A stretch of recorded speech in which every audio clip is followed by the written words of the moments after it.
হতাশাময় টি-20 series শেষ করলো বাংলাদেশ। এবার ফিরে আসার মিশনে প্রতিপক্ষ উইন্ডিজ দল। সেখানে কারা থাকবেন দলে? মিডল অর্ডারে কি ফিরবেন সাব্বির মোসাদ্দেকরা? দলে আসবেন কি সৌম্য অঙ্কনরা? এর বাইরে বোলিংয়ে কি কাউকে পরিবর্তন করবে দল? করবে কোনো পরীক্ষা নিরীক্ষা?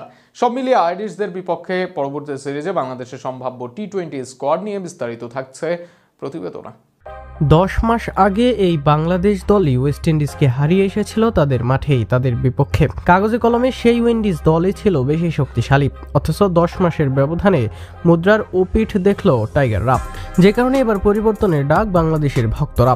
কিন্তু আইরিশদের বিপক্ষে সিরিজে কি আদৌ আসবে পরিবর্তন? টপ অর্ডারে সর্বশেষ ম্যাচে ব্যাট করেছেন চারজনই হয়তো টিকে যাবেন পরবর্তী সিরিজে। অধিনায়ক লিটন আর ইনফর্ম ব্যাটার সাইফের এই সিরিজ ভালো যায়নি, তবে এই মুহূর্তে তাদের উপর ভরসা করা ছাড়া বিকল্প উপায় নেই বাংলাদেশ টিম ম্যানেজমেন্টের। তানজিদ তামিম উইন্ডিজ সিরিজের সর্বোচ্চ স্কোরার, প্রাপ্তির খাতা এটুকুই, আর এক ম্যাচ খেলানোর পর ইমনকে বাদ দিতে চাইবে না বোর্ড। অন্তত দলের এই অবস্থায় আরেকটু সুযোগ দিতে পারে তাকে। যদি শেষ পর্যন্ত ইমন বাদ যায় তবে সৌম্য সরকার আসতে পারেন দলে। মিডল ও লোয়ার মিডল অর্ডারে পরিবর্তন আসবে, এটা অনুমান করাই যায়। জাকির ও সোহানের একজন যে বাদ পড়ছেন তা নিশ্চিত। আবার নতুন করে দল সাজাতে দুজনকেই বাদ দিতে পারে বোর্ড। মিডল অর্ডারে দলে আসতে পারেন ঘরোয়া আসরে ভালো করা মহিদুল অঙ্কন। অপরদিকে সাব্বির রহমান ও ইয়াসির রাব্বিকে নিয়ে আলোচনা আছে।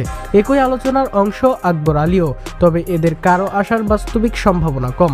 বরং একান্ত দলে ফিরতে পারেন আফিফ হোসেন ধ্রুব।